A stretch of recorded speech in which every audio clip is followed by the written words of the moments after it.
بسم الله الرحمن الرحيم পরম করুণাময় ও অসীম দয়ালু আল্লাহর নামে শুরু। ألف لام را تلك آيات الكتاب الحكيم আলিফ লাম র, এগুলো হিকমতপূর্ণ কিতাবের আয়াত।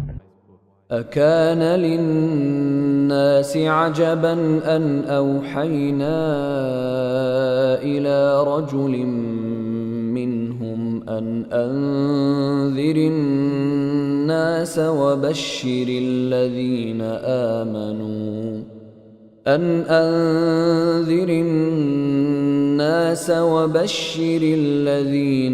آمنوا أن لهم قدم صدق عند ربهم قال الكافرون إن هذا لساحر مبين মানুষের কাছে কি আশ্চর্য লাগছে যে আমি ওহী পাঠিয়েছি তাদেরই মধ্য থেকে একজনের কাছে, যেন তিনি মানুষকে ভয়ের কথা শুনিয়ে দেন এবং সুসংবাদ শুনিয়ে দেন ঈমানদারদেরকে। তাদের জন্য সত্য মর্যাদা রয়েছে তাদের পরওয়ারদিগারের কাছে। কাফিররা বলতে লাগল, নিঃসন্দেহে এ লোক প্রকাশ্য জাদুকর। إن ربكم الله الذي خلق السماوات والأرض في 6 أيام ثم استوى على العرش يدبر الأمر ما من شفيع إلا من بعد إذنه ذلكم الله ربكم فاعبدوه أفلا تذكرون নিশ্চয়ই তোমাদের পালনকর্তা আল্লাহ, যিনি তৈরি করেছেন আসমান ও জমিনকে 6 দিনে, অতঃপর তিনি আরশের উপর অধিষ্ঠিত হয়েছেন। তিনি পরিচালনা করেন কাজের, কেউ সুপারিশ করতে পারবে না তবে তার অনুমতির পর। আল্লাহ হচ্ছেন তোমাদের পালনকর্তা, অতএব তোমরা তাঁরই ইবাদত করো। তোমরা কি কিছুই চিন্তা করো না?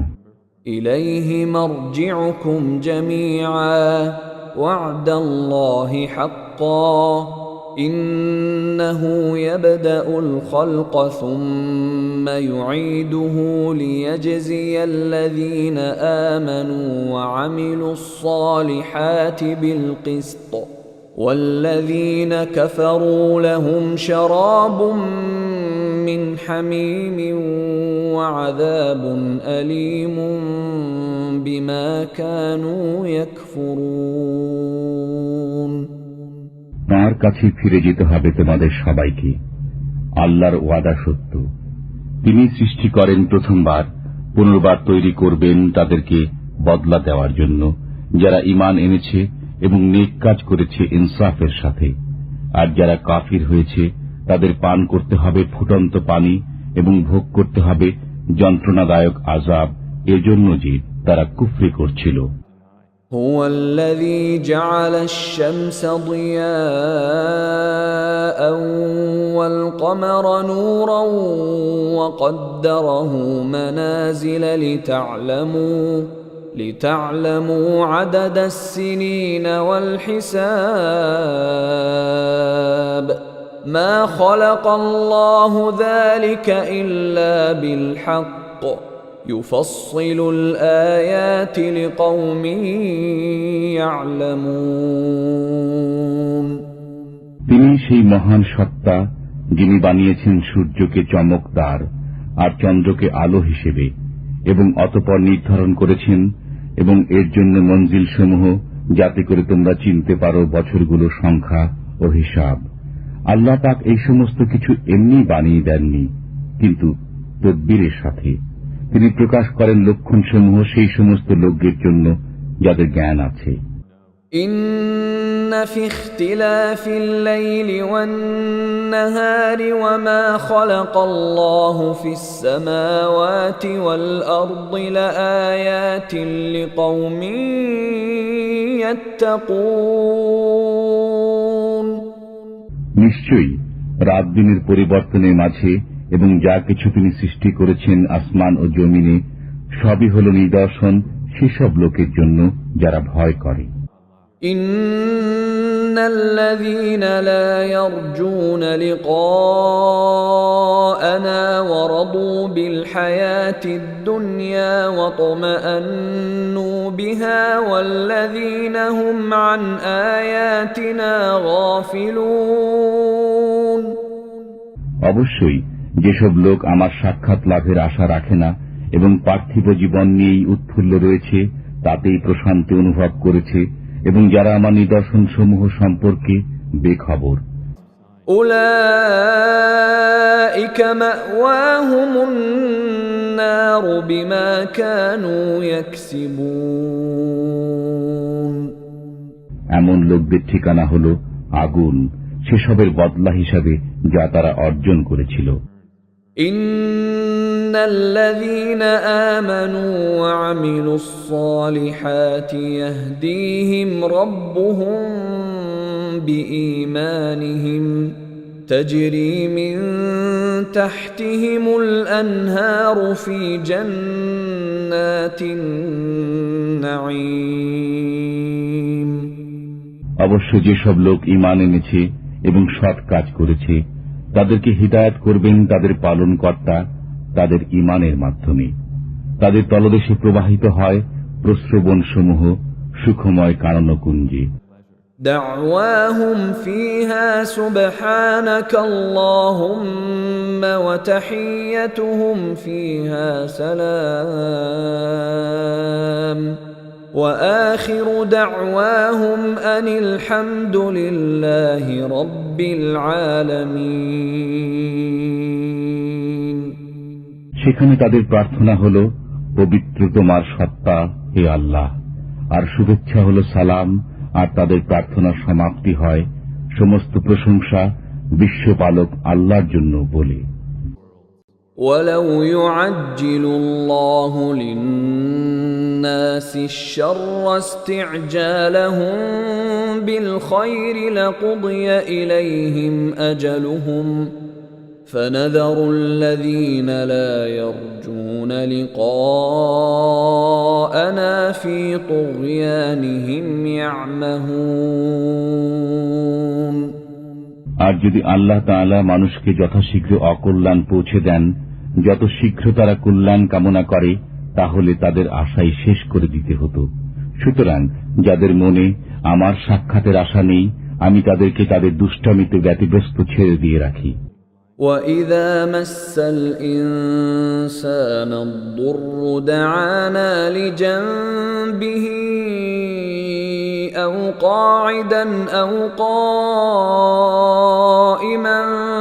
فَلَمَّا كَشَفْنَا عَنْهُ ضُرَّهُ مَرَّ كَأَن لَّمْ يَدْعُنَا إِلَى ضُرٍّ مَّسَّهُ كَذَلِكَ زُيِّنَ لِلْمُسْرِفِينَ مَا كَانُوا يَعْمَلُونَ। আর যখন মানুষ কষ্টের সম্মুখীন হয়, শুয়ে বসে দাঁড়িয়ে আমাকে ডাকতে থাকে, তারপর আমি যখন তা থেকে মুক্ত করে দেই, সে কষ্ট যখন চলে যায় তখন মনে হয় কখনো কোনো কষ্টের সম্মুখীন হয়ে যেন আমাকে ডাকেইনি। এমনি ভাবে মনোপুত হয়েছে নির্ভয় লোকদের যা তারা করেছে। وَلَقَدْ أَهْلَكْنَا الْقُرُونَ مِنْ قَبْلِكُمْ لَمَّا ظَلَمُوا وَجَاءَتْهُمْ رُسُلُهُم بِالْبَيِّنَاتِ وَمَا كَانُوا لِيُؤْمِنُوا كَذَلِكَ نَجْزِي الْقَوْمَ الْمُجْرِمِينَ। অবশ্য তোমাদের পূর্বে বহু দলকে ধ্বংস করে দিয়েছি, তখন তারা জালিম হয়ে গেছে। অথচ রসুল তাদের কাছেও এসব বিষয়ের প্রকৃষ্ট নির্দেশ নিয়ে এসেছিলেন, কিন্তু কিছুতেই তারা ঈমান আনল না। এমনি ভাবে আমি শাস্তি দিয়ে থাকি পাপী সম্প্রদায়কে। ثُمَّ جَعَلْنَاكُمْ خَلَائِفَ فِي الْأَرْضِ مِنْ بَعْدِهِمْ لِنَنْظُرَ كَيْفَ تَعْمَلُونَ। অতঃপর আমি তোমাদেরকে জমি নিয়ে তাদের পর প্রতিনিধি বানিয়েছি, যাতে দেখতে পারি তোমরা কি করো। وَإِذَا تُتْلَى عَلَيْهِمْ آيَاتُنَا بَيِّنَاتٍ قَالَ الَّذِينَ لَا يَرْجُونَ لِقَاءَنَا ائْتِ بِقُرْآنٍ غَيْرِ هَذَا أَوْ بَدِّلْهُ قُلْ مَا يَكُونُ لِي أَنْ أُبَدِّلَهُ مِنْ تِلْقَاءِ نَفْسِي إِنْ أَتَّبِعُ إِلَّا مَا يُوحَى إِلَيَّ إِنِّي أَخَافُ إِنْ عَصَيْتُ رَبِّي عَذَابَ يَوْمٍ عَظِيمٍ। আর যখন তাদের কাছে আমার প্রকৃষ্ট আয়াতসমূহ পাঠ করা হয়, তখন সে সমস্ত লোকেরা বলে, যাদের আশা নেই আমার সাক্ষাতের, নিয়ে এসো কোন কোরআন এটি ছাড়া, অথবা একে পরিবর্তিত করে দাও। তাহলে বলে দাও, একে নিজের পক্ষ থেকে পরিবর্তিত করা আমার কাজ নয়। আমি সেই নির্দেশেরই আনুগত্য করি যা আমার কাছে আসে। আমি যদি স্বীয় পরওয়ারদিগারের নাফরমানি করি, তবে কঠিন দিবসের আযাবের ভয় করি। قُلْ لَوْ شَاءَ اللَّهُ مَا تَلَوْتُهُ عَلَيْكُمْ وَلَا أَدْرَاكُمْ بِهِ فَقَدْ لَبِثْتُ فِيكُمْ عُمُرًا مِّن قَبْلِهِ أَفَلَا تَعْقِلُونَ। বলে দাও, যদি আল্লাহ চাইতেন তবে আমি এটি তোমাদের সামনে পড়তাম না, আর নাইবা তিনি তোমাদেরকে অবহিত করতেন এ সম্পর্কে, কারণ আমি তোমাদের মাঝে ইতিপূর্বেও একটা বয়স অতিবাহিত করেছি। তারপরেও কি তোমরা চিন্তা করবে না? فَمَنْ أَظْلَمُ مِمَّنِ افْتَرَى عَلَى اللَّهِ كَذِبًا أَوْ كَذَّبَ بِآيَاتِهِ إِنَّهُ لَا يُفْلِحُ الْمُجْرِمُونَ। অতঃপর তার চেয়ে বড় জালিম কে হবে, যে আল্লাহর প্রতি অপবাদ আরোপ করেছে কিংবা তার আয়াতসমূহকে মিথ্যা বলে অভিহিত করেছে? কশ্চিন কালেও পাপীদের কোনো কল্যাণ হয় না। وَيَعْبُدُونَ مِن دُونِ اللَّهِ مَا لَا يَضُرُّهُمْ وَلَا يَنفَعُهُمْ وَيَقُولُونَ هَؤُلَاءِ شُفَعَاؤُنَا عِندَ اللَّهِ قُلْ أَتُنَبِّئُونَ اللَّهَ بِمَا لَا يَعْلَمُ فِي السَّمَاوَاتِ وَلَا فِي الْأَرْضِ سُبْحَانَهُ وَتَعَالَى عَمَّا يُشْرِكُونَ। আর উপাসনা করে আল্লাহকে বাদ দিয়ে এমন বস্তুর যা না তাদের কোনো ক্ষতি সাধন করতে পারে না লাভ, এবং বলে, এরা তো আল্লাহর কাছে আমাদের সুপারিশকারী। তুমি বলো, তোমরা কি আল্লাহকে এমন বিষয় অবহিত করছ যে সম্পর্কে তিনি অবহিত নন আসমান ও জমিনের মাঝে? তিনি পূত পবিত্র ও মহান সে সমস্ত থেকে যাকে তোমরা শরীক করছ। وَمَا كَانَ النَّاسُ إِلَّا أُمَّةً وَاحِدَةً فَاخْتَلَفُوا وَلَوْلَا كَلِمَةٌ سَبَقَتْ مِنْ رَبِّكَ لَقُضِيَ بَيْنَهُمْ فِيمَا فِيهِ يَخْتَلِفُونَ। আর সমস্ত মানুষ একই উম্মতভুক্ত ছিল, পরে পৃথক হয়ে গেছে। আর একটি কথা যদি তোমার পরওয়ারদিগারের পক্ষ থেকে পূর্বে নির্ধারিত না হয়ে যেত, তবে তারা যে বিষয়ে বিরোধ করছে তার মীমাংসা হয়ে যেত। وَيَقُولُونَ لَوْلَا أُنْزِلَ عَلَيْهِ آيَةٌ مِّن رَّبِّهِ فَقُلْ إِنَّمَا الْغَيْبُ لِلَّهِ فَانْتَظِرُوا إِنِّي مَعَكُمْ مِنَ الْمُنْتَظِرِينَ। বস্তুত তারা বলে, তার কাছে তার পরওয়ারদিগারের পক্ষ থেকে কোন নির্দেশ এলো না কেন? বলে দাও, গায়েবের কথা আল্লাহই জানেন, আমিও তোমাদের সাথে অপেক্ষায় রইলাম। وَإِذَا أَذَقْنَا النَّاسَ رَحْمَةً مِّن بَعْدِ ضَرَّاءَ مَسَّتْهُمْ إِذَا لَهُم مَّكْرٌ فِي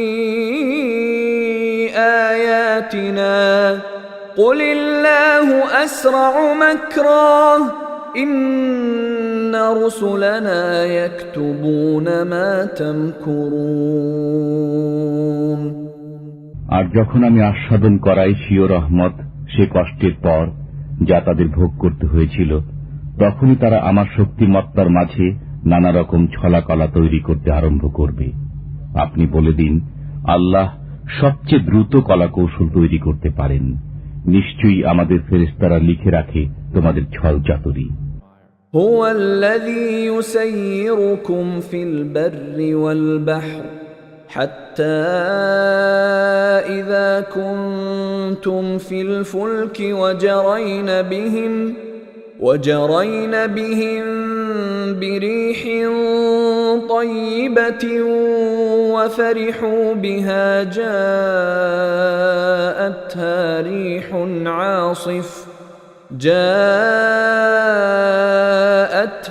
ريح عاصف وجاءهم الموج من كل مكان وظنوا أنهم أحيط بهم دعوا الله مخلصين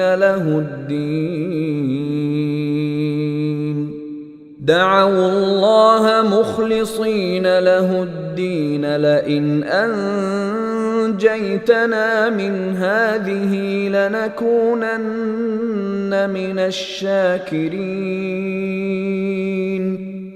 তিনি তোমাদেরকে ভ্রমণ করান স্থলে ও সাগরে, এমনকি যখন তোমরা নৌকাসমূহে আরোহণ করলে আর তার লোকজনকে অনুকূল হাওয়ায় বয়ে নিয়ে চলল এবং তাতে তারা আনন্দিত হল। নৌকাগুলোর উপর এলো তীব্র বাতাস আর সর্বদিক থেকে সেগুলোর উপর ঢেউ আসতে লাগল এবং তারা জানতে পারল যে তারা অবরুদ্ধ হয়ে পড়েছে।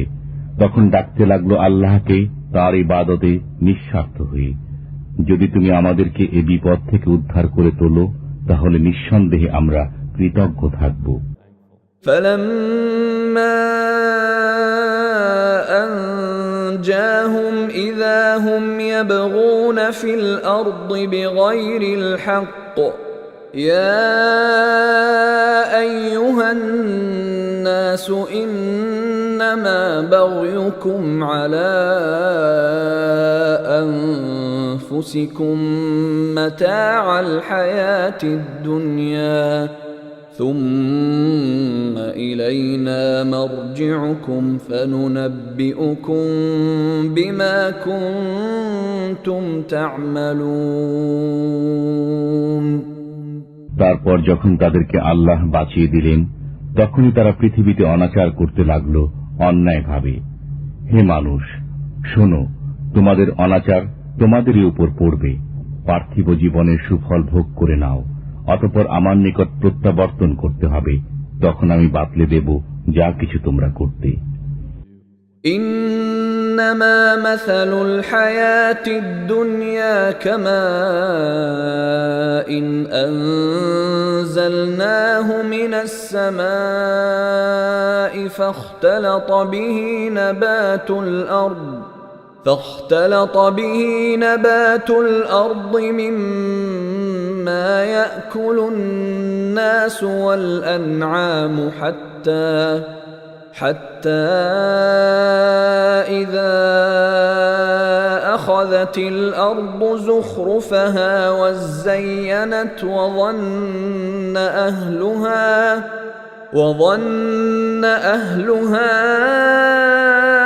أنهم قادرون عليها أتاها أمرنا ليلا ليلا أو نهارا فجعلناها حصيدا كأن لم تغن بالأمس كذلك نفصل الآيات لقوم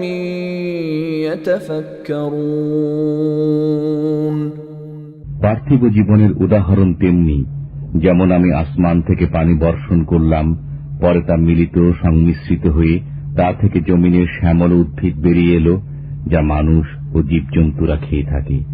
এমনকি জমিন যখন সৌন্দর্য সুসময় ভরে উঠল আর জমিনের অধিকর্তারা ভাবতে লাগলো এগুলো আমাদের হাতে আসবে, হঠাৎ করে তার উপর আমার নির্দেশ এলো রাত্রে কিংবা দিনে, তখন সেগুলোকে কেটে স্তূপাকার করে দিল, যেন কালো এখানে কোনো আবাদ ছিল না।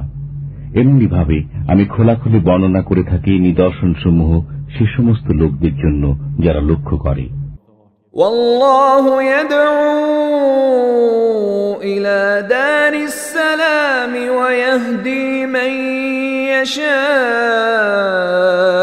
ইলা সিরাতিন মুস্তাকিম।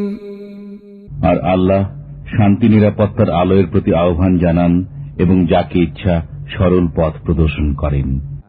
লিল্লাযীনা আহসানুল হুসনা ওয়া জিয়াদা ওয়ালা ইয়ারহাকু ওজুহাহুম কতরুন ওয়ালা যিল্লাহ উলাইকা আসহাবুল জান্নাহ হুম ফিহা খালিদুন। যারা সৎকর্ম করেছে তাদের জন্য রয়েছে কল্যাণ এবং তারও চেয়ে বেশি, আর তাদের মুখমণ্ডলকে আবৃত করবে না মলিনতা কিংবা অপমান। তারাই হল জান্নাতবাসী, এতে তারা বসবাস করতে থাকবে অনন্তকাল।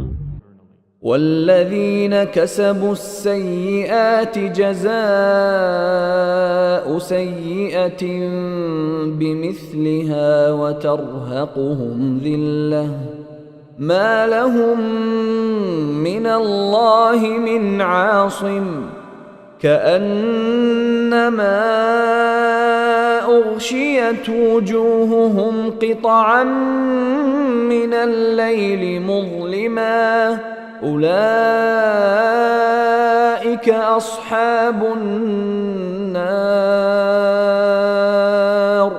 هم فيها خالدون। আর যারা সঞ্চয় করেছে অকল্যাণ ও অসৎ কর্মের বদলায়, সে পরিমাণ অপমান তাদের চেহারাকে আবৃত করে ফেলবে। কেউ নেই তাদেরকে বাঁচাতে পারে আল্লাহর হাত থেকে।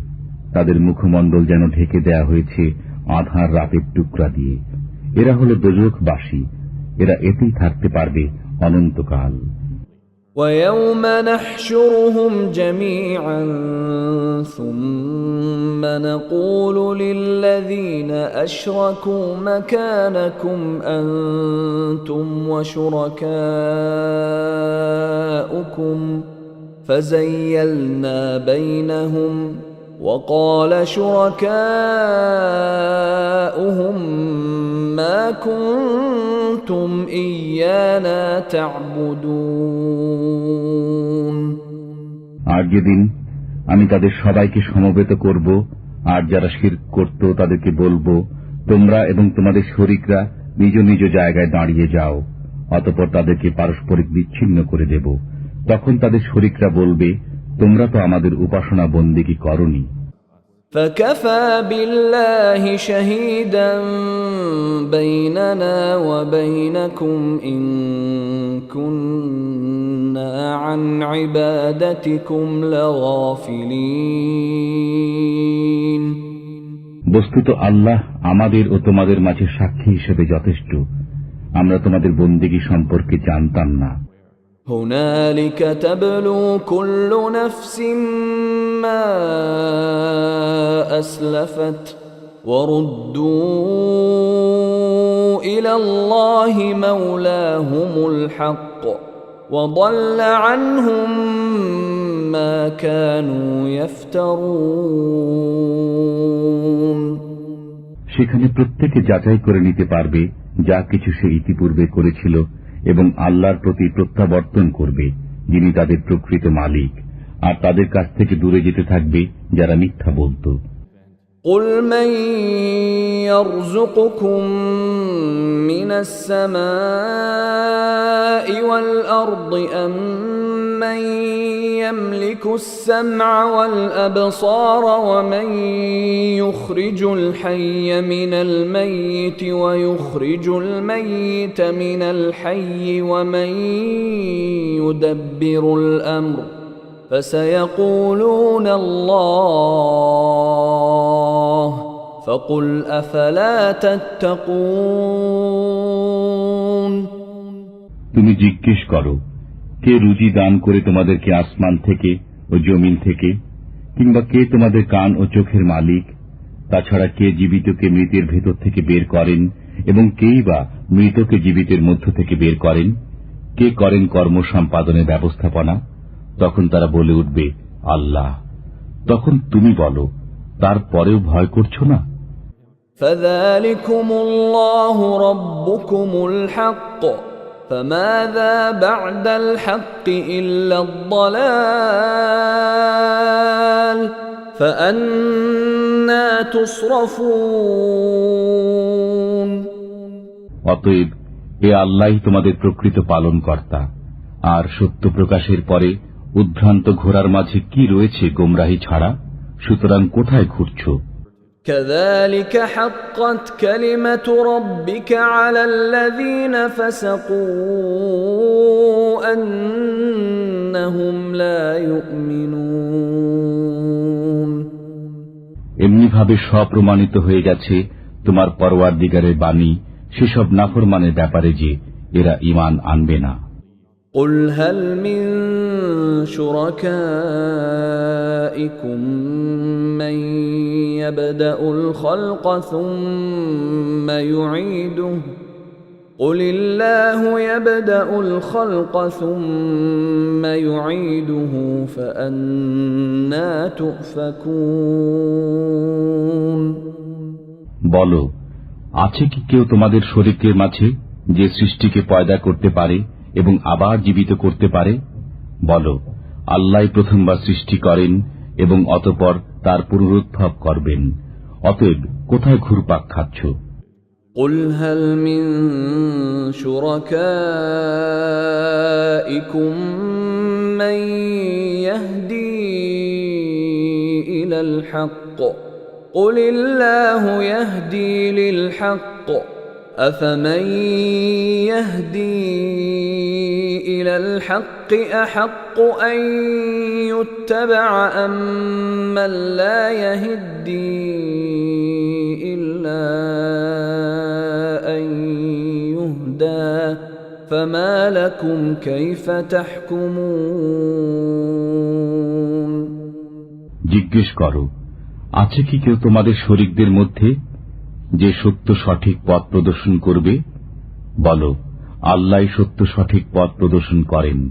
সুতরাং এমন যে লোক সঠিক পথ দেখাবে তার কথা মান্য করা, কিংবা যে লোক নিজে নিজে পথ খুঁজে পায় না তাকে পথ দেখানো কর্তব্য। অতএব তোমাদের কি হলো? কেমন তোমাদের বিচার?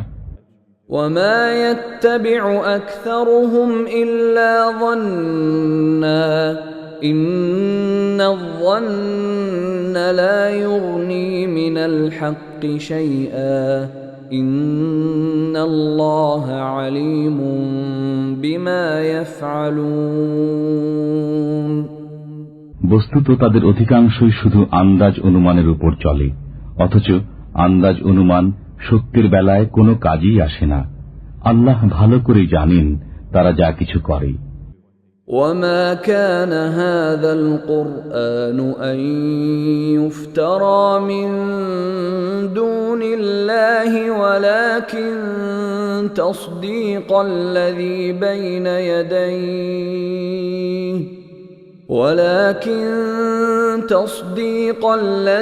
بَيْنَ يَدَيْهِ وَتَفْصِيلَ الْكِتَابِ لَا رَيْبَ فِيهِ مِنْ رَبِّ الْعَالَمِينَ আর কোরআন সে জিনিস নয় যে আল্লাহ ব্যতীত কেউ তা বানিয়ে নেবে। অবশ্য এটি পূর্ববর্তী কালামের সত্যায়ন করে এবং সে সমস্ত বিষয়ের বিশ্লেষণ দান করে যা তোমার প্রতি দেয়া হয়েছে, যাতে কোনো সন্দেহ নেই তোমার বিশ্ব পালনকর্তার পক্ষ থেকে। أم يقولون افتراه قل فأتوا بسورة مثله وادعوا من استطعتم من دون الله إن كنتم صادقين। মানুষ কি বলে যে এটি বানিয়ে এনেছ? বলে দাও, তোমরা নিয়ে এসো একটি সূরা আর ডেকে নাও যাদেরকে নিতে সক্ষম হও আল্লাহ ব্যতীত, যদি তোমরা সত্যবাদী হয়ে থাকো। بل كذبوا بما لم يحيطوا بعلمه ولما يأتهم تأويله كذلك كذب الذين من قبلهم فانظر كيف كان عاقبة الظالمين। কিন্তু কথা হলো এই যে তারা মিথ্যা প্রতিপন্ন করতে আরম্ভ করেছে যাকে বুঝতে তারা অক্ষম, অথচ এখনো এর বিশ্লেষণ আসেনি। এমনি ভাবে মিথ্যা প্রতিপন্ন করেছে তাদের পূর্ববর্তীরা। অতএব লক্ষ্য করে দেখো কেমন হয়েছে পরিণতি।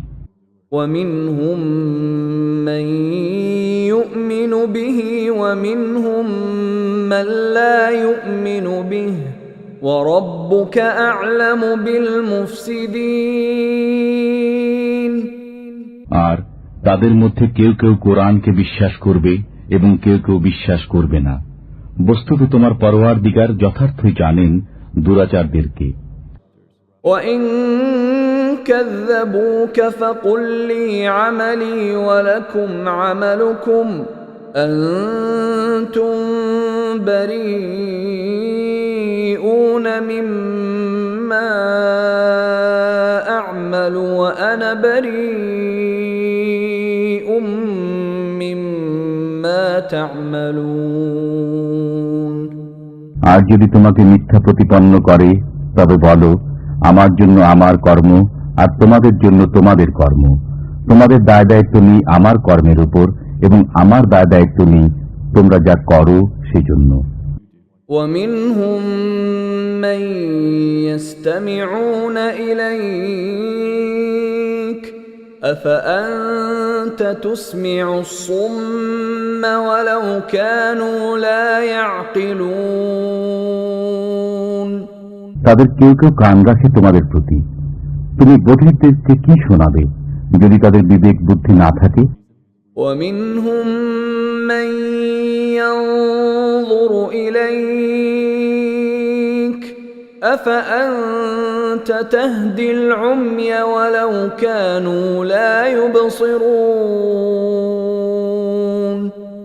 আবার তাদের মধ্যে কেউ কেউ তোমাদের প্রতি দৃষ্টি নিবদ্ধ রাখে, তুমি অন্ধদেরকে কি পথ দেখাবে যদি তারা মোটেও দেখতে না পায়? إِنَّ اللَّهَ لَا يَظْلِمُ النَّاسَ شَيْئًا وَلَكِنَّ النَّاسَ أَنفُسَهُمْ يَظْلِمُونَ। আল্লাহ জুলুম করেন না মানুষের উপর, বরং মানুষ নিজেই নিজের উপর জুলুম করে। وَيَوْمَ يَحْشُرُهُمْ كَأَنْ لَمْ يَلْبَثُوا إِلَّا سَاعَةً مِّنَ النَّهَارِ يَتَعَارَفُونَ بَيْنَهُمْ قَدْ خَسِرَ الَّذِينَ كَذَّبُوا بِلِقَاءِ اللَّهِ وَمَا كَانُوا مُهْتَدِينَ। আর যেদিন তাদেরকে সমবেত করা হবে যেন তারা অবস্থান করেনি, তবে দিনের এক দণ্ড। একজন অপরজনকে চিনবে। নিঃসন্দেহে ক্ষতিগ্রস্ত হয়েছে যারা মিথ্যা প্রতিপন্ন করেছে আল্লাহর সাথে সাক্ষাৎকে এবং সরল পথে আসেনি। وَإِمَّا نُرِيَنَّكَ بَعْضَ الَّذِي نَعِدُهُمْ أَوْ نَتَوَفَّيَنَّكَ فَإِلَيْنَا مَرْجِعُهُمْ ثُمَّ اللَّهُ شَهِيدٌ عَلَى مَا يَفْعَلُونَ। আর যদি আমি দেখাই তোমাকে সেই ওয়াদাসমূহের মধ্য থেকে কোনো কিছু, যা আমি তাদের সাথে করেছি, অথবা তোমাকে মৃত্যু দান করি, যাই হোক আমার কাছেই তাদেরকে প্রত্যাবর্তন করতে হবে। বস্তুত আল্লাহ সে সমস্ত কর্মের সাক্ষী যা তারা করে। وَلِكُلِّ أُمَّةٍ رَّسُولٌ فَإِذَا جَاءَ رَسُولُهُمْ قُضِيَ بَيْنَهُم بِالْقِسْطِ وَهُمْ لَا يُظْلَمُونَ। আর প্রত্যেক সম্প্রদায়ের এক একজন রসুল রয়েছে। যখন তাদের কাছে তাদের রসুল ন্যায়দণ্ড সহ উপস্থিত হল, তখন আর তাদের উপর জুলুম হয় না। وَيَقُولُونَ مَتَى هَذَا الْوَعْدُ إِن كُنتُمْ صَادِقِينَ। তারা আরো বলে, এই ওয়াদা কবে আসবে, যদি তোমরা সত্যবাদী হয়ে থাকো। قُل لَّا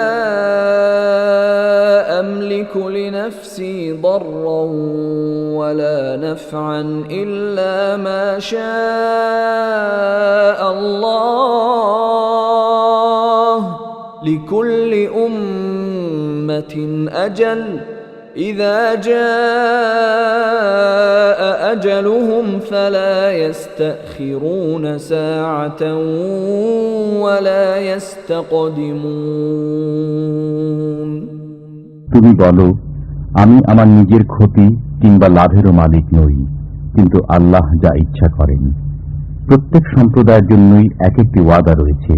যখন তাদের সেই ওয়াদা এসে পৌঁছে যাবে, তখন না একদণ্ড পেছনে সরতে পারবে, না সামনে ফসকাতে পারবে। قُلْ أَرَأَيْتُمْ إِنْ أَتَاكُمْ عَذَابُهُ بَيَاتًا أَوْ نَهَارًا مَاذَا يَسْتَعْجِلُ مِنْهُ الْمُجْرِمُونَ।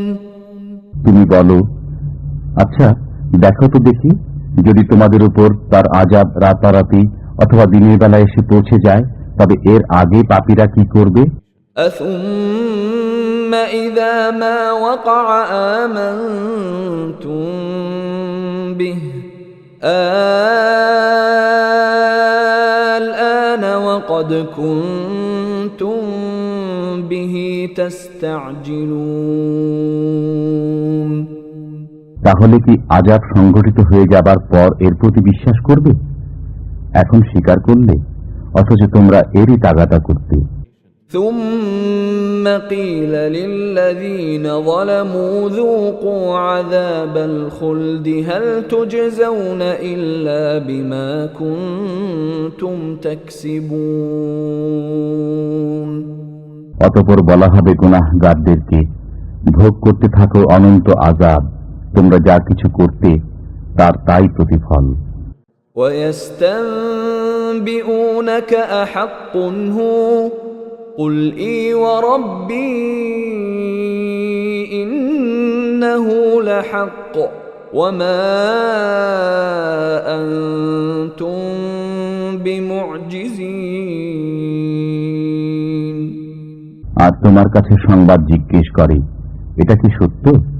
বলে দাও, অবশ্যই আমার পরওয়ারদিগারের কসম, এটা সত্য, আর তোমরা পরিশ্রম তো করে দিতে পারবে না। وَلَوْ أَنَّ لِكُلِّ نَفْسٍ ظَلَمَتْ مَا فِي الْأَرْضِ لَافْتَدَتْ بِهِ وَأَسَرُّوا النَّدَامَةَ لَمَّا رَأَوُا الْعَذَابَ وَقُضِيَ بَيْنَهُم بِالْقِسْطِ وَهُمْ لَا يُظْلَمُونَ। বস্তুত যদি প্রত্যেক গুনাহগারের কাছে এত পরিমাণ থাকে যা আছে সমগ্র জমিনের মাঝে, আর অবশ্যই যদি সেগুলো নিজের মুক্তির বিনিময় দিতে চাইবে আর গোপনে গোপনে অনুতাপ করবে যখন আযাব দেখবে, বস্তুত তাদের জন্য সিদ্ধান্ত হবে ন্যায়সঙ্গত এবং তাদের উপর জুলুম হবে না। ألا إن لله ما في السماوات والأرض ألا إن وعد الله حق ولكن أكثرهم لا يعلمون। শুনে রাখো, যা কিছু রয়েছে আসমান সমূহে ও জমিনে সবই আল্লাহর। শুনে রাখো, আল্লাহর প্রতিশ্রুতি সত্য, তবে অনেকেই জানে না। هو يحيي ويميت وإليه ترجعون তিনি জীবন ও মরণ দান করেন এবং তাঁরই কাছে প্রত্যাবর্তন করতে হবে। يا أيها الناس قد جاءتكم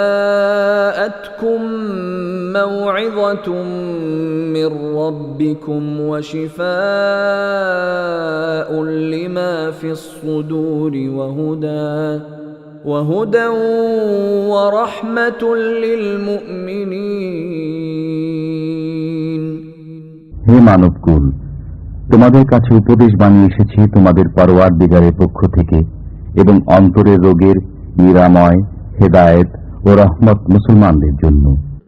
قل بفضل الله وبرحمته فبذلك فليفرحوا هو خير مما يجمعون বলো, আল্লাহর দয়া ও মেহেরবানিতে, সুতরাং এরই প্রতি তাদের সন্তুষ্ট থাকা উচিত। এটি উত্তম সে সমুদয় থেকে যা সঞ্চয় করছো। قل أرأيتم ما أنزل الله لكم من رزق فجعلتم منه حراما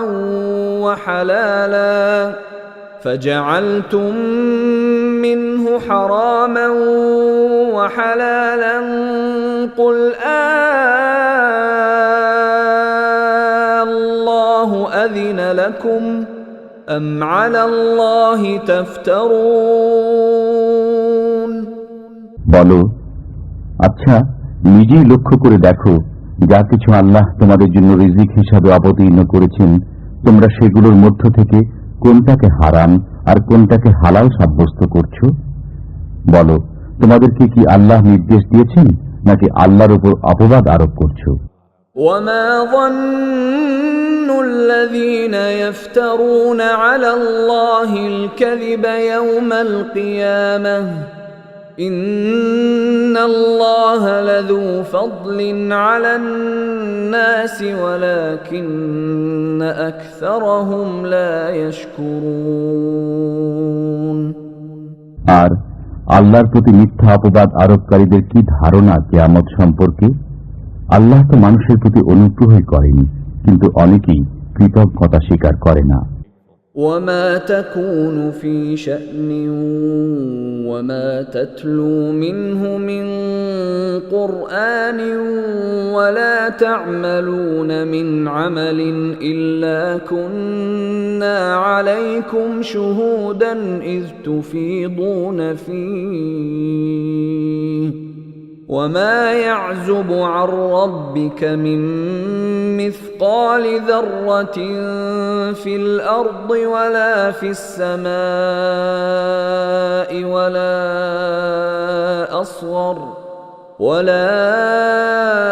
أصغر من ذلك ولا أكبر إلا في كتاب مبين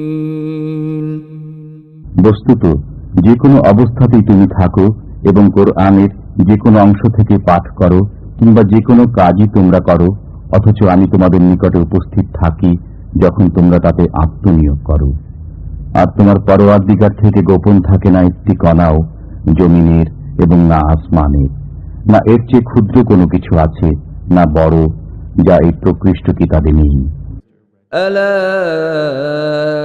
إن أولياء الله لا خوف عليهم ولا هم يحزنون মনে রেখো, যারা আল্লাহর বন্ধু, তাদের না কোনো ভয়ভীতি আছে, না তারা চিন্তান্বিত হবে। الذين آمنوا وكانوا يتقون যারা ঈমান এনেছে এবং তাকওয়া অবলম্বন করেছে। لهم البشرى في الحياة الدنيا وفي الآخرة لا تبديل لكلمات الله ذلك هو الفوز العظيم তাদের জন্য সুসংবাদ পার্থিব জীবনে ও পরকালীন জীবনে। আল্লাহর কথার কোনো হেরফের হয় না, এটাই হলো মহা সফলতা। ولا يحزنك قولهم إن العزة لله جميعا هو السميع العليم আর তাদের কথা দুঃখ নিও না, আসলে সমস্ত ক্ষমতা আল্লাহর, তিনি শ্রবণকারী, সর্বজ্ঞ। ألا إن لله من في السماوات ومن في الأرض وما يتبع الذين يدعون من دون الله شركاء إن يتبعون إلا الظن وإن هم إلا يخرصون শুনছো, আসমান সমূহে ও জমিনে যা কিছু রয়েছে সবই আল্লাহর, আর এরা যারা আল্লাহকে বাদ দিয়ে শরীকদের উপাসনার পেছনে পড়ে আছে তা আসলে কিছুই নয়। এরা নিজেরই কল্পনার পেছনে পড়ে রয়েছে এবং এছাড়া আর কিছু নয় যে এরা বুদ্ধি খাটাচ্ছে। هو الذي جعل لكم الليل لتسكنوا فيه والنهار مبصرا إن في ذلك لآيات لقوم يسمعون তিনি তোমাদের জন্য তৈরি করেছেন রাত, যাতে করে তোমরা তাতে প্রশান্তি লাভ করতে পারো, আর দিন দিয়েছেন দর্শন করার জন্য। নিঃসন্দেহে এতে নিদর্শন রয়েছে সেসব লোকদের জন্য যারা শ্রবণ করে।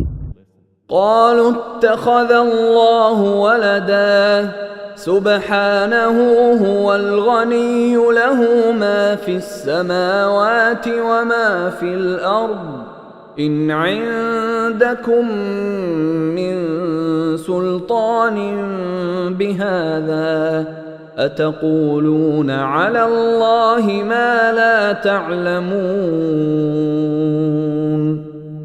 তারা বলে, আল্লাহ পুত্র সাব্যস্ত করে নিয়েছেন। তিনি পবিত্র, তিনি অমুখাপেক্ষী, যা কিছু রয়েছে আসমান সমূহে ও জমিনে সবই তাঁর।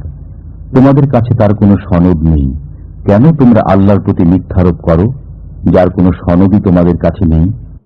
قل إن الذين يفترون على الله الكذب لا يفلحون বলে দাও, যারা এরূপ করে তারা অব্যাহতি পায় না। متاع في الدنيا ثم إلينا مرجعهم ثم نذيقهم العذاب الشديد بما كانوا يكفرون পার্থিব জীবনে সামান্যই লাভ, অতঃপর আমার নিকট প্রত্যাবর্তন করতে হবে। তখন আমি তাদেরকে আস্বাদন করাবো কঠিন আযাব তাদেরই কৃত কুফরির বদলাতে। واتل عليهم نبأ نوح إذ قال لقومه يا قوم إن كان كبر عليكم مقامي وتذكيري بآيات الله فعلى الله توكلت فأجمعوا أمركم وشركاءكم ثم لا يكن أمركم عليكم غمة ثم قضوا إلي ولا تنظرون আর তাদেরকে শুনিয়ে দাও নূহের অবস্থা, যখন সে স্বীয় সম্প্রদায়কে বলল, হে আমার সম্প্রদায়, যদি তোমাদের মাঝে আমার অবস্থিতি এবং আল্লাহর আয়াতসমূহের মাধ্যমে নসিহত করা ভারী বলে মনে হয়ে থাকে, তবে আমি আল্লাহর উপর ভরসা করছি। এখন তোমরা সবাই মিলে নিজেদের কর্ম সাব্যস্ত করো এবং এতে তোমাদের শরীকদেরকেও সমবেত করে নাও, যাতে তোমাদের মাঝে নিজেদের কাজের ব্যাপারে কোনো সন্দেহ সংশয় না থাকে। অতঃপর আমার সম্পর্কে যা কিছু করার করে ফেলো এবং আমাকে অব্যাহতি দিও না। فإن توليتم فما سألتكم من أجر إن أجري إلا على الله وأمرت أن أكون من المسلمين। তারপরও যদি বিমুখতা অবলম্বন করো তবে আমি তোমাদের কাছে কোন রকম বিনিময় কামনা করি না। আমার বিনিময় হলো আল্লাহর দায়িত্বে, আর আমার প্রতি নির্দেশ রয়েছে যেন আমি আনুগত্য অবলম্বন করি। فكذبوه فنجيناه ومن معه في الفلك وجعلناهم خلائف وأغرقنا الذين كذبوا بآياتنا فانظر كيف كان عاقبة المنذرين। তারপরও এরা মিথ্যা প্রতিপন্ন করল, সুতরাং তাকে এবং তার সাথে নৌকায় যারা ছিল তাদেরকে বাঁচিয়ে নিয়েছি এবং যথাস্থানে আবাদ করেছি, আর তাদেরকে ডুবিয়ে দিয়েছি যারা আমার কথাকে মিথ্যা প্রতিপন্ন করেছে। সুতরাং লক্ষ্য করো কেমন পরিণতি ঘটেছে তাদের, যাদেরকে ভীতি প্রদর্শন করা হয়েছিল। ثم بعثنا من بعده رسلا إلى قومهم فجاءوهم بالبينات فما كانوا ليؤمنوا بما كذبوا به من قبل كذلك نطبع على قلوب المعتدين। অনন্তর আমি নূহের পরে বহু নবী রসুল পাঠিয়েছি তাদের সম্প্রদায়ের প্রতি। তারপর তাদের কাছে তারা প্রকাশ্য দলিল প্রমাণ উপস্থাপন করেছে, কিন্তু তাদের দ্বারা এমনটি হয়নি যে ঈমান আনবে সে ব্যাপারে, যাকে তারা ইতিপূর্বে মিথ্যা প্রতিপন্ন করেছিল। এভাবেই আমি মোহর এঁটে দেই সীমালঙ্ঘনকারীদের অন্তরসমূহের উপর। ثم بعثنا من بعدهم موسى وهارون إلى فرعون وملئه بآياتنا فاستكبروا وكانوا قوما مجرمين। অতঃপর তাদের পেছনে পাঠিয়েছি আমি মূসা ও হারুনকে ফিরাউন ও তার সর্দারের প্রতি স্বীয় নির্দেশাবলী সহকারে, অথচ তারা অহংকার করতে আরম্ভ করেছে। فلما جاءهم الحق من عندنا قالوا إن هذا لسحر مبين। বস্তুত তারা ছিল গুনাহগার। তারপর আমার পক্ষ থেকে যখন তাদের কাছে সত্য বিষয় উপস্থিত হলো তখন বলতে লাগলো, এগুলো তো প্রকাশ্য জাদু। قال موسى أتقولون للحق لما جاءكم أسحر هذا ولا يفلح الساحرون। মূসা বলল, সত্যের ব্যাপারে একথা বলছো, তা তোমাদের কাছে পৌঁছার পর এ কি জাদু? অথচ যারা জাদুকর তারা সফল হতে পারে না। قالوا أجئتنا لتلفتنا عما وجدنا عليه آباءنا وتكون لكما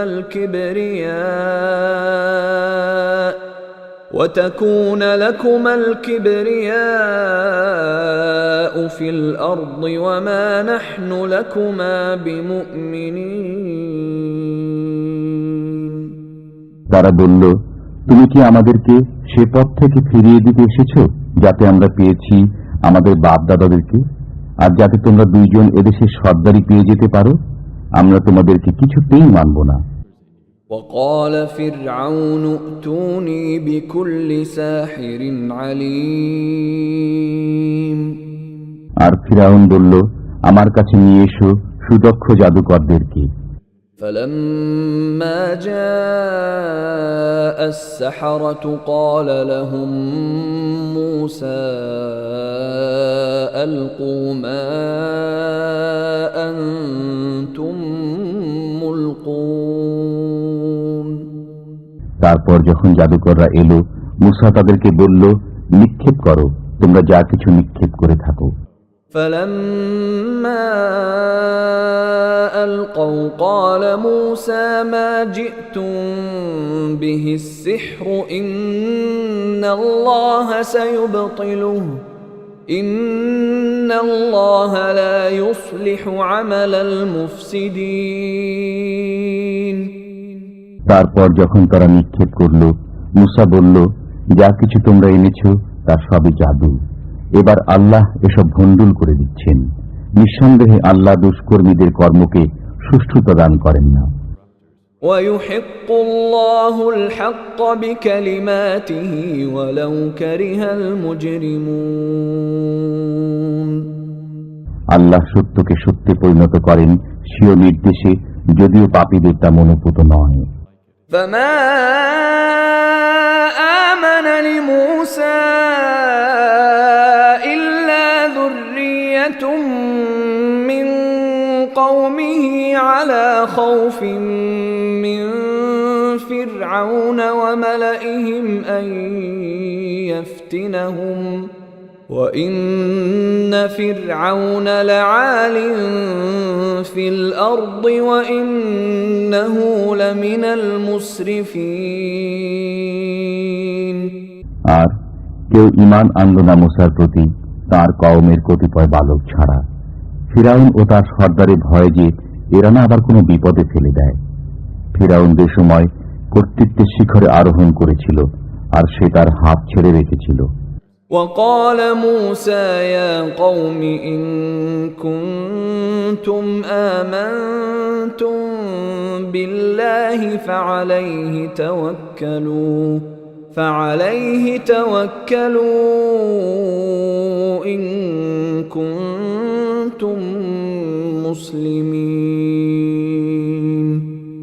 আর মুসা বলল, হে আমার সম্প্রদায়, তোমরা যদি আল্লাহর উপর ঈমান এনে থাকো তবে তারই উপর ভরসা করো, যদি তোমরা ফরমাবরদারও হয়ে থাকো। فقالوا على الله توكلنا ربنا لا تجعلنا فتنة للقوم الظالمين। তখন তারা বলল, আমরা আল্লাহর উপর ভরসা করেছি, হে আমাদের পালনকর্তা, আমাদের উপর এই জালিম কওমের শক্তি পরীক্ষা করিও না।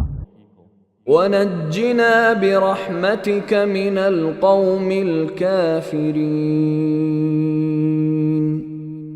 আর আমাদেরকে অনুগ্রহ করে ছাড়িয়ে দাও এই কাফিরদের কবল থেকে।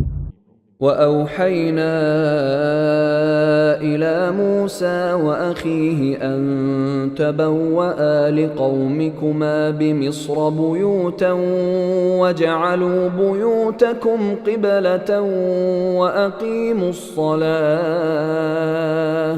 وبشر المؤمنين। আর আমি নির্দেশ পাঠালাম মুসা এবং তার ভাইয়ের প্রতি যে তোমরা তোমাদের জাতির জন্য মিশরের মাটিতে বাসস্থান নির্ধারণ করো, আর তোমাদের ঘরগুলো বানাবে কেবলামুখী করে, এবং নামাজ কায়েম করো, আর যারা ঈমানদার তাদেরকে সুসংবাদ দান করো।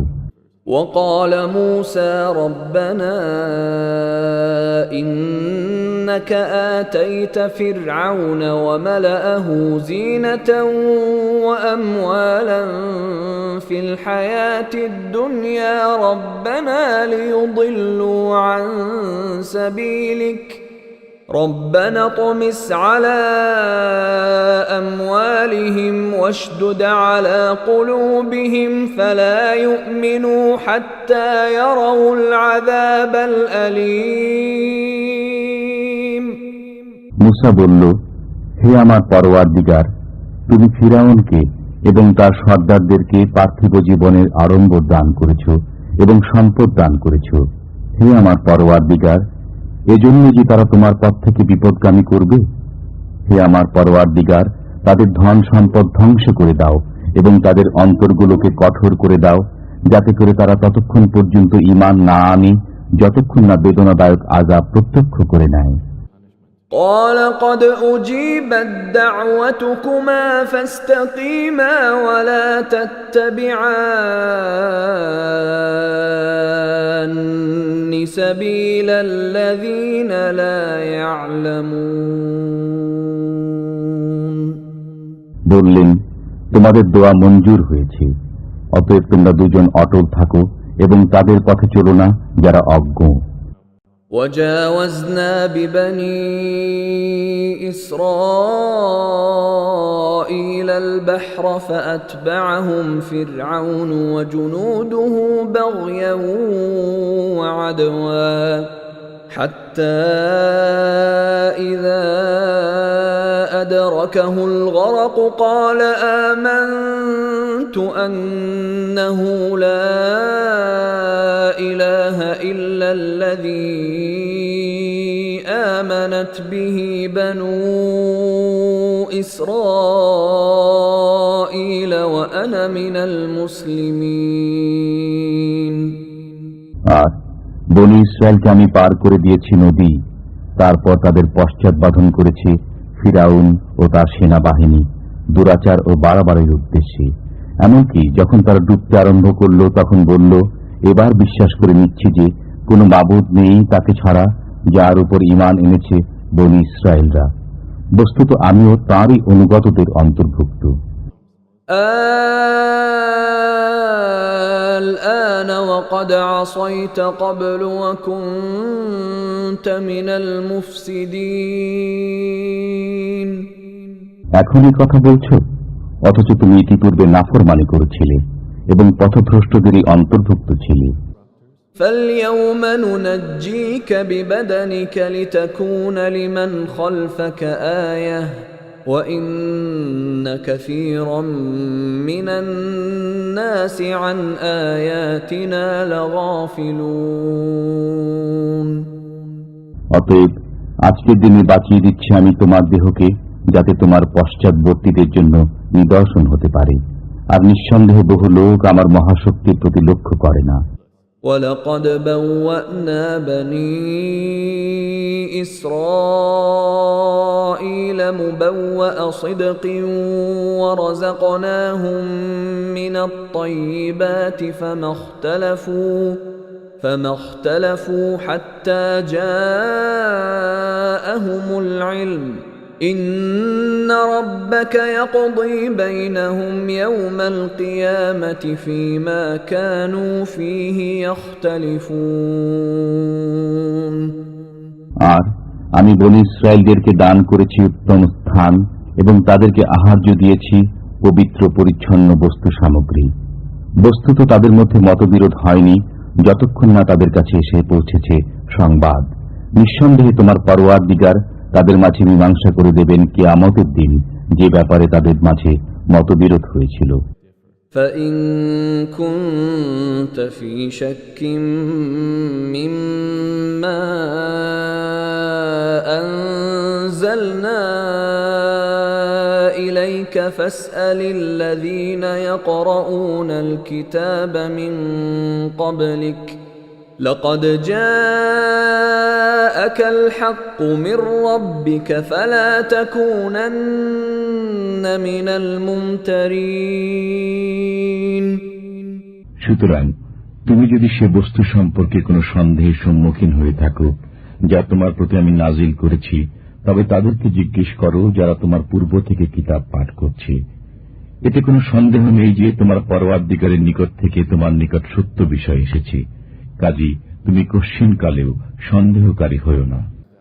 ولا تكونن من الذين كذبوا بآيات الله فتكون من الخاسرين এবং তাদের অন্তর্ভুক্ত হয়ো না যারা মিথ্যা প্রতিপন্ন করেছে আল্লাহর বাণীকে, তাহলে তুমিও অকল্যাণে পতিত হয়ে যাবে। إن الذين حقت عليهم كلمة ربك لا يؤمنون যাদের ব্যাপারে তোমার পরওয়ারদিগারের সিদ্ধান্ত নির্ধারিত হয়ে গেছে তারা ঈমান আনবে না। ولو جاءتهم كل آية حتى يروا العذاب الأليم যদি তাদের সামনে সমস্ত নিদর্শনাবলী এসে উপস্থিত হয়, তবুও যতক্ষণ না তারা দেখতে পায় বেদনাদায়ক আযাব। فلولا كانت قرية آمنت فنفعها إيمانها إلا قوم يونس لما آمنوا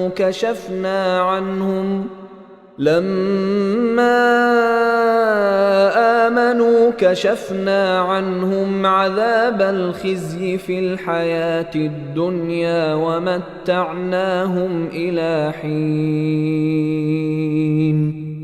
সুতরাং কোন জনপদ কেন এমন হল না যা ঈমান এনেছে অতঃপর তার সেই ঈমান গ্রহণ হয়েছে কল্যাণকর?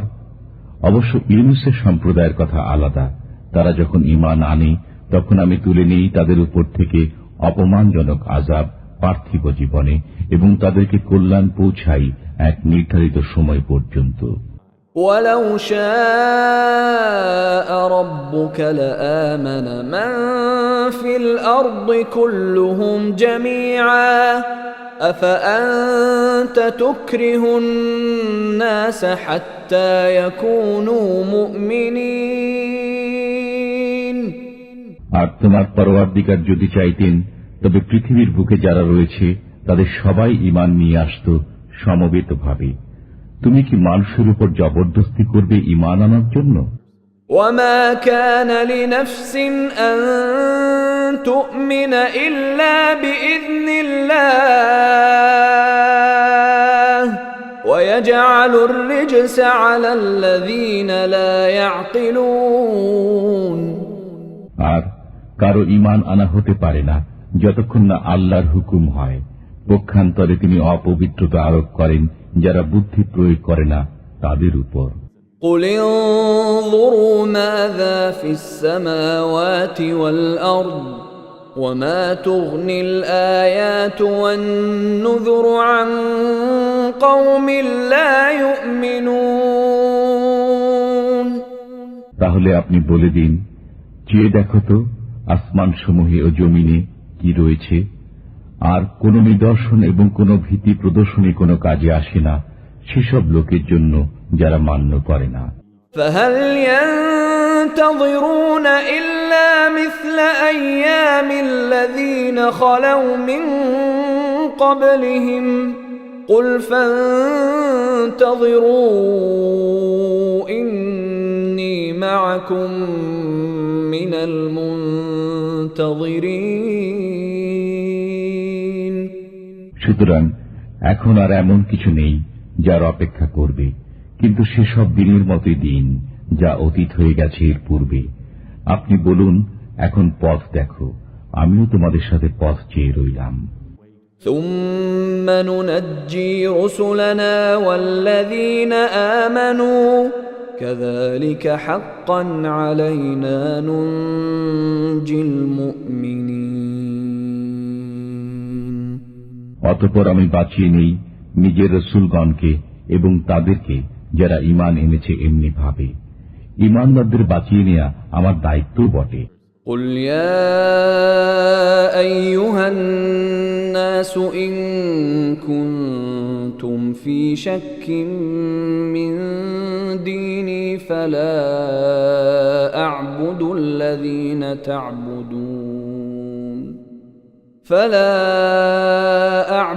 الَّذِينَ تَعْبُدُونَ مِن دُونِ اللَّهِ وَلَكِنْ أَعْبُدُ اللَّهَ الَّذِي يَتَوَفَّاكُمْ وَأُمِرْتُ أَنْ أَكُونَ مِنَ الْمُؤْمِنِينَ বলে দাও, হে মানবকুল, তোমরা যদি আমার দ্বীনের ব্যাপারে সন্দিহান হয়ে থাকো তবে জেনো আমি তাদের ইবাদত করি না যাদের ইবাদত তোমরা করো আল্লাহ ব্যতীত, কিন্তু আমি ইবাদত করি আল্লাহ তাআলার, যিনি তুলে নেন তোমাদেরকে, আর আমার প্রতি নির্দেশ হয়েছে যাতে আমি ঈমানদারদের অন্তর্ভুক্ত থাকি। وأن أقم وجهك للدين حنيفا ولا تكونن من المشركين আর যেন সোজা দিনের প্রতি মুখ করি সরল হয়ে এবং যেন মুশরিকদের অন্তর্ভুক্ত না হই।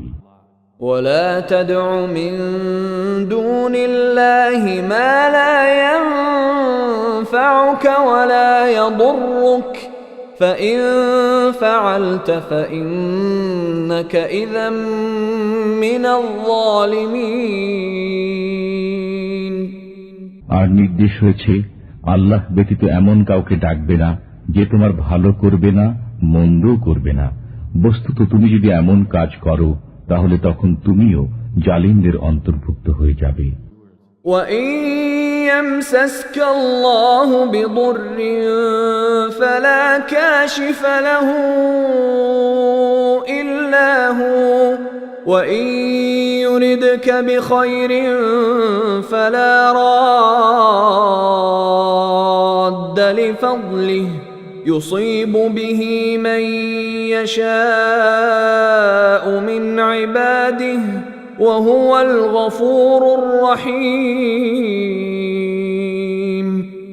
আর আল্লাহ যদি তোমার উপর কোনো কষ্ট আরোপ করেন তাহলে কেউ নেই তা খণ্ডাবার মতো তাকে ছাড়া।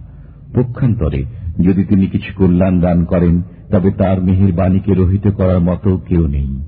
তিনি যার প্রতি অনুগ্রহ দান করতে চান স্বীয় বান্দাদের মধ্যে তাকেই দান করেন। বস্তুত তিনিই ক্ষমাশীল দয়ালু। قُلْ يَا أَيُّهَا النَّاسُ قَدْ جَاءَكُمُ الْحَقُّ مِنْ رَبِّكُمْ فَمَنِ اهْتَدَى فَإِنَّمَا يَهْتَدِي لِنَفْسِهِ وَمَنْ ضَلَّ فَإِنَّمَا يَضِلُّ عَلَيْهَا وَمَا أَنَا عَلَيْكُمْ بِوَكِيلٍ বলে দাও, হে মানবকুল, সত্য তোমাদের কাছে পৌঁছে গেছে তোমাদের পরওয়ারদিগারের তরফ থেকে। এমন যে কেউ পথে আসে সে পথপ্রাপ্ত হয় স্বীয় মঙ্গলের জন্য, আর যে বিভ্রান্ত ঘুরতে থাকে সে স্বীয় অমঙ্গলের জন্য বিভ্রান্ত অবস্থায় ঘুরতে থাকবে। অনন্তর আমি তোমাদের উপর অধিকারী নই। واتبع ما يوحى إليك واصبر حتى يحكم الله وهو خير الحاكمين আর তুমি চলো সে অনুযায়ী যেমন নির্দেশ আসে তোমার প্রতি এবং সবর করো যতক্ষণ না ফয়সালা করেন আল্লাহ। বস্তুত তিনি হচ্ছেন সর্বোত্তম ফয়সালাকারী।